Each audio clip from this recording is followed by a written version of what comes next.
The reason I'm mentioning single tasking specifically is because some of us as high achievers don't even think about this as an option because it doesn't feel intense enough.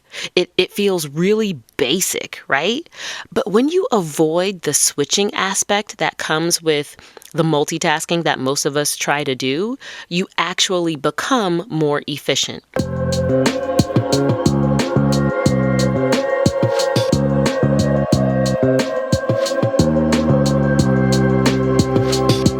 You're listening to the Life Edit Project podcast, where busy, ambitious high achievers get the tools they need to fight perfectionism and overwhelm so they can smash their goals without all the drama. I'm your host, recovering overachiever turned professional life coach, Elizabeth Burrows. Let's get to it.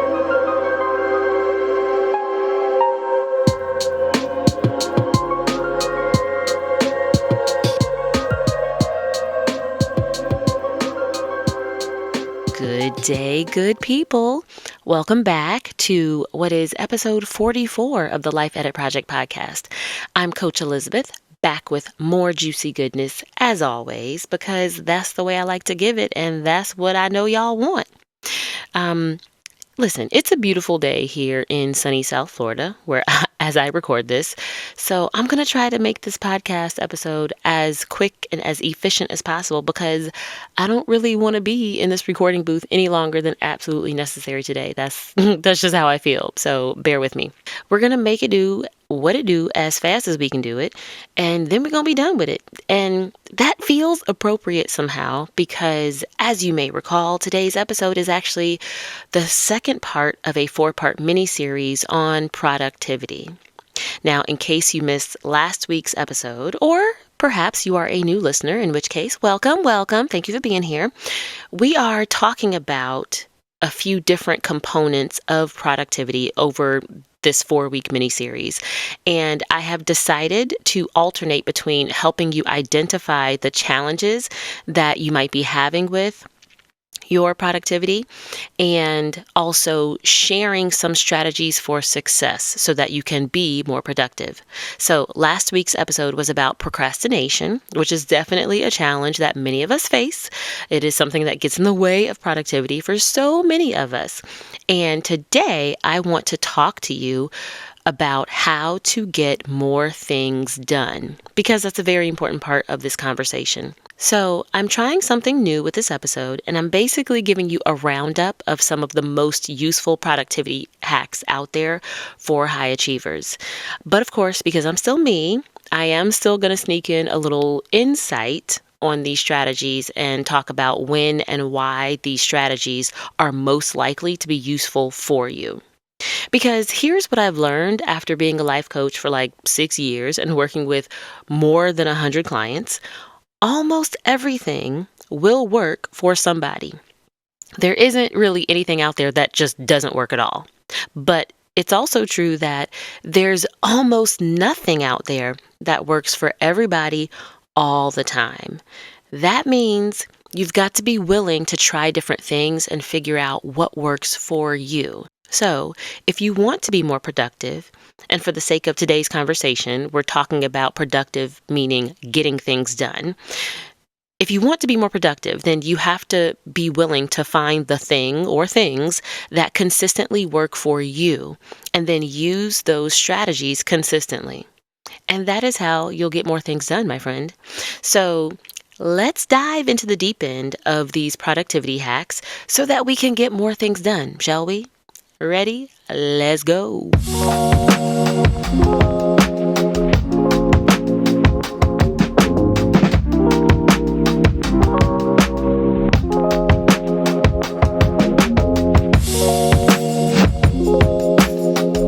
So before we get into the nitty-gritty of these hacks and tips, let's take a little pause for the cause and figure out what it is we're trying to figure out in the first place.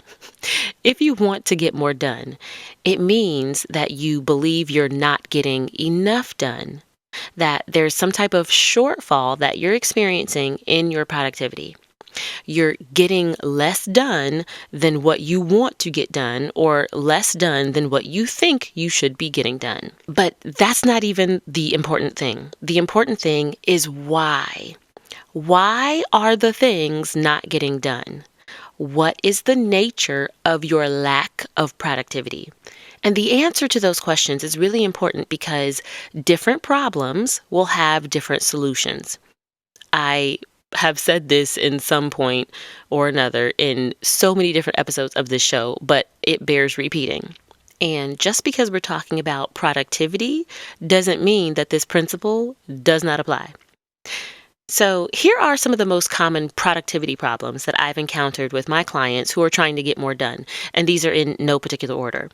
The first is that you might have a time problem.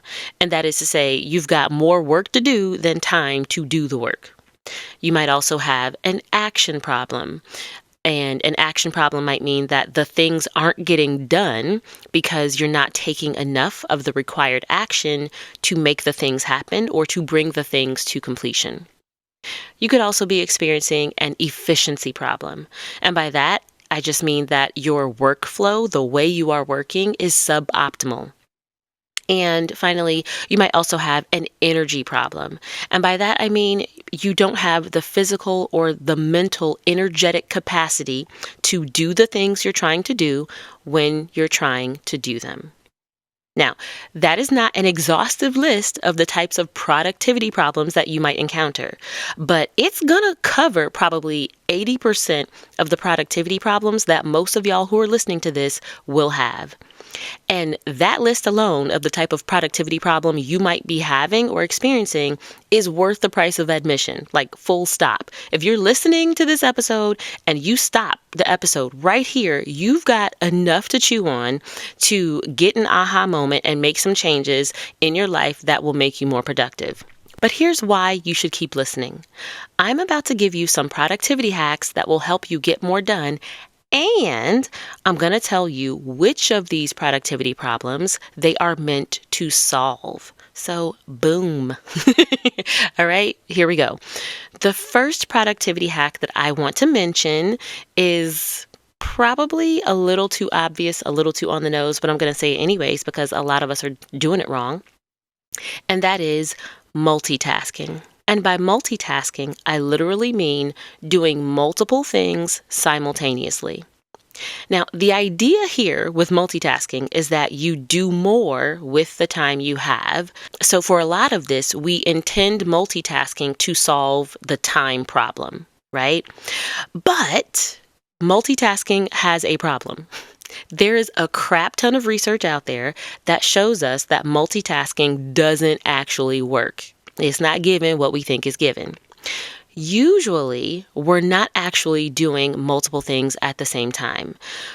When most of us say we're multitasking, what we're actually doing is switching back and forth between different tasks very quickly over and over again. Now, cognitively, your brain has to spend a lot of energy to switch gears between tasks, and that's not always a quick process. So, depending on what kind of tasks you're switching off between and how many of these switches you're making, the switch that has to happen in your brain in order to get into a productive groove might actually be adding to the amount of time that you need to get things done. So if you are multitasking in this way, your effort to save time is actually costing you more time. And that is never the play. So if that's what all the research says about multitasking, why am I even offering it as a productivity hack? And the answer is because there is actually a practical way to multitask that is actually worthwhile. Practical multitasking involves tackling non-competing tasks at the same time. And by that, I mean tasks that use different cognitive and physical resources. So an example of this, I'm going to give you a couple examples actually. An example of practical multitasking might be jogging while listening to an audiobook. Another example might be driving while catching up with a friend on the phone. Something I do all the time, folding clothes while watching Netflix. Right? And what I want you to notice with these tasks is that there's one part of your body that is doing something physical, while your brain and your attention is focusing on something else. Both things need to happen, or both things are things that you would like to happen, but you are completing them in the same period of time, and neither task is suffering. An example, though, of impractical multitasking where you're actually trying to do competing tasks would be trying to respond to work emails while also trying to help your kid do their math homework. Both of those things require your intellectual attention and your focused effort. You cannot try to do those things at the same time. That's just switching back and forth, and doing both of those things will just take longer if you're not focusing on them one at a time. Okay? The second productivity hack that I want to share with you is literally the opposite of multitasking, and that is single tasking. So just doing one thing at a time with your undivided attention and doing that one thing through completion. Now, this is a good strategy when you have both an action problem and an efficiency problem. So single tasking is not meant to solve the same kind of task as multitasking, right? So you're going to use these strategies differently. But the reason I'm mentioning single tasking specifically is because some of us as high achievers don't even think about this as an option because it doesn't feel intense enough. It feels really basic, right? But when you avoid the switching aspect that comes with the multitasking that most of us try to do, you actually become more efficient. So going back to the example of responding to work emails while trying to help your kid do their math homework, if you were to just help your kid with their math homework and finish that, and then devote your time and attention to your work emails, both of those tasks will take you less time, and it will actually be more efficient than you think it would be if you tried to do them together. So the other reason why single tasking bears mentioning on this episode is because when you complete tasks and you actually begin knocking them out, you gain a type of momentum that's only available to you when you're operating at this level of efficiency. Whether it's being in the flow or you think of it as being in the zone, when you're completing things, you can actually get set up to get more things done because you're disciplining yourself not to move on to something else until you finish the thing that you are doing now.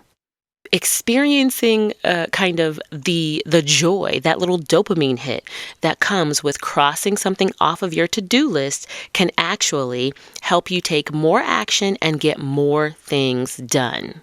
So add single tasking to your list. The third thing that I want to mention to you is almost the opposite of trying to do anything, and that is taking breaks. Yes, taking breaks are a legitimate productivity hack that belongs on your list. And by taking breaks, I literally mean putting your productivity on pause and doing something to rest or to refresh yourself. So, fun fact, research shows that our productivity and focus levels increase after we take a break.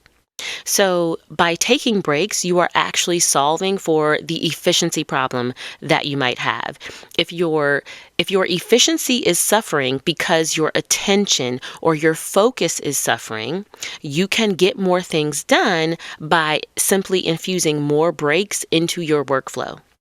Now, the catch is that you have to take the right kind of break because not all breaks are refreshing or restorative, right?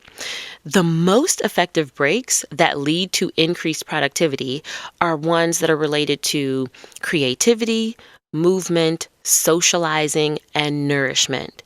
So if you are staring at a computer screen for most of your workday, a great way to take a productive break might be to get up from your desk, go fill up your water bottle, have a sip, and speak to someone that doesn't share an office with you, right? That way you're getting movement, you are socializing, and you are doing something nourishing for your body. That is a great way to take a break. And when you return to your work, you will actually be more focused and therefore more productive.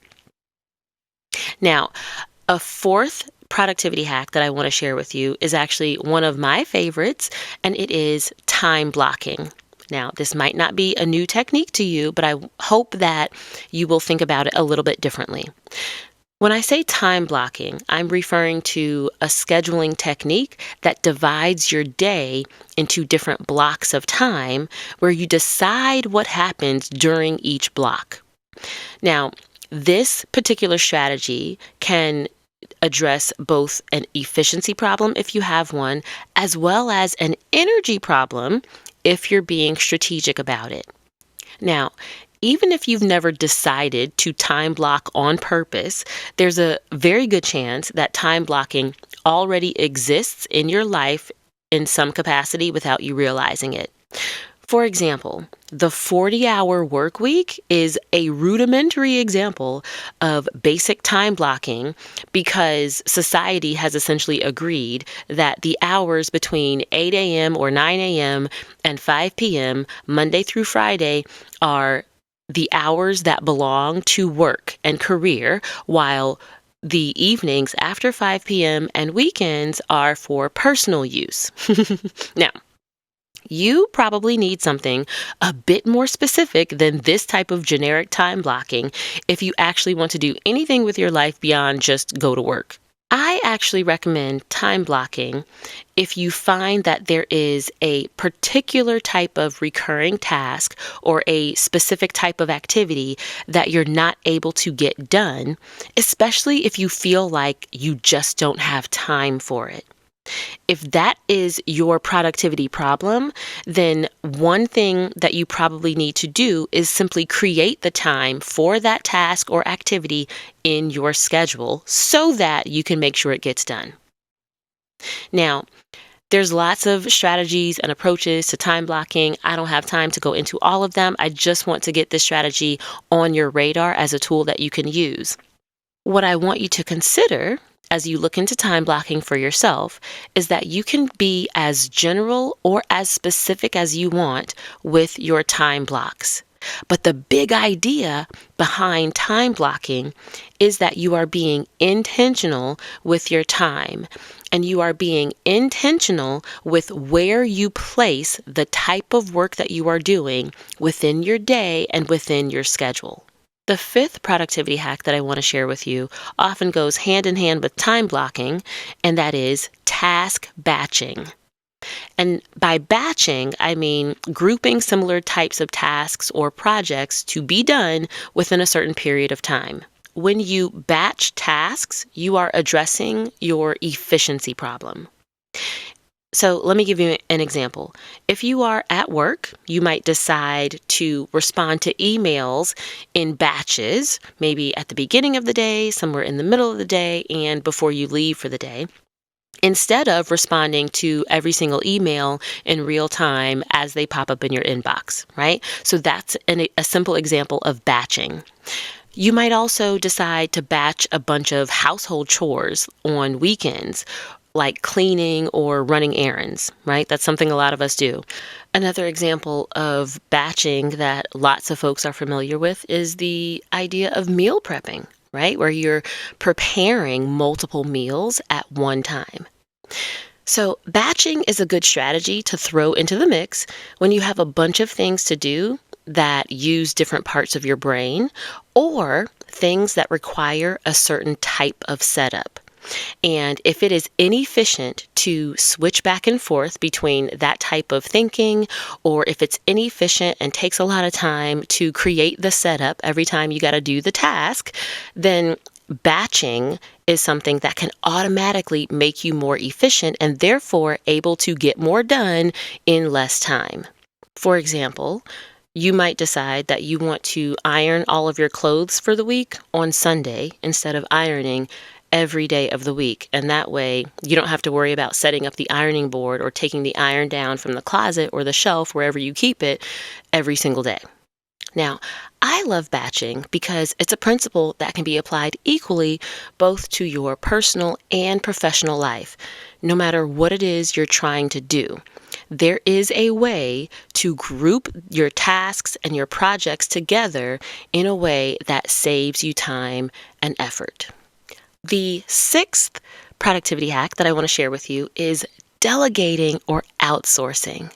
And I know you might not think about delegating and outsourcing as a way for you to get more things done, but this is a great strategy for addressing the time problem. Not everything that needs to be done by you. And yeah, I know you probably already know this, but if you struggle with superwoman syndrome or if you have perfectionist tendencies, then you probably also forget this lesson from time to time. And I'm here to remind you, you don't need to do everything yourself. When you think about delegating, I want you to think about enlisting the help of people who are under your supervision or under your influence. For example, you might enlist the help of your spouse or your children or your direct reports at work, etc. Outsourcing is more about importing helpers into your life, even if they don't naturally appear in your network. So this could still include family in some respects if your family isn't used to helping or if they're not used to participating in the work that needs to be done, and if the work does not naturally fall on them. But it can also look like hiring paid help to do the things that either you cannot do well for yourself, or to do the things that you don't like to do, or simply to do the things that you cannot consistently do on your own. We often think of outsourcing for household tasks like laundry or cleaning, and even childcare, right? Babysitting, daycare. But we can also think about outsourcing for things like meals. Whether you are hiring a personal chef that is going to prepare a certain number of meals each week for you, or just ordering takeout, you are outsourcing your meal prep. You are outsourcing those meals. My husband loves to outsource car detailing. So he will go out and wash the car on his own in a minute. He's very good about that, but he does not hesitate to call a professional to do a more thorough job or to get it done when he does not have time to do it himself. You might also consider outsourcing when you need subject matter expertise from somebody who knows more and has more skills than you, someone who can consult and advise you on things that matter. And these might be people like trainers, organizers, and yes, coaches like your girl. The seventh productivity hack that I want to bring to your attention is one that might not occur to you, but it is so useful in my own life that it bears mentioning here. And that is using reminders. Sometimes things don't get done simply because you forget to do them. If you are a busy bee, or perhaps if you're neurodivergent or neurospicy, like my friend likes to say, you might need help remembering to do the things that you intend to do. So consider this your permission slip to stop relying on just your wits and your memory alone. Use tools that can remember for you and keep you on track. So simple examples of this would be written to-do lists. So I love a good sticky note for exactly this reason, because I can write down the thing that I want to remember and I can place it in a place that is visible to me where I am bound to see it and be reminded. Calendars also work really well for this, whether you like a physical planner or a digital calendar. I personally am a big fan of digital calendars because you can set them to send you reminders, more than one reminder if you need it. So I use Google Calendar for a lot of things that I like to do because I can program the task or the appointment to send me an email notification, to send me a notification on my phone to pop up, and I can set multiple reminders for things to increase my chances of remembering to do the thing or to show up in the place where I need to be. Another example is timers and alarms. So I personally do not put anything in the oven without setting the timer on the oven, because I will get so distracted. I will get very easily distracted and forget that the thing is in the oven, even if my intention is to check this in just 2 more minutes. 3 minutes will have gone by and the rolls will be burnt before I know it. So I love a good timer so that I don't have to remember to remember. And of course, you can get even more fancy and use productivity apps and habit trackers. Whatever it is that you're trying to remember to do, there is a reminder tool that can be utilized and leveraged to help you. The 8th and final productivity hack that I want to share with you might be a little counterintuitive, and that is to eliminate. And when I say eliminate, I mean both intentionally deciding not to do things, and I also mean simplifying the steps involved in getting things done. And I already hear you. You are saying, Coach Elizabeth, how does not doing things help me get more things done? And the answer is because I know you. You are usually the captain of team do too much, and what you really need to do sometimes is just learn to let it be or learn to let it go. Not everything belongs on your to-do list.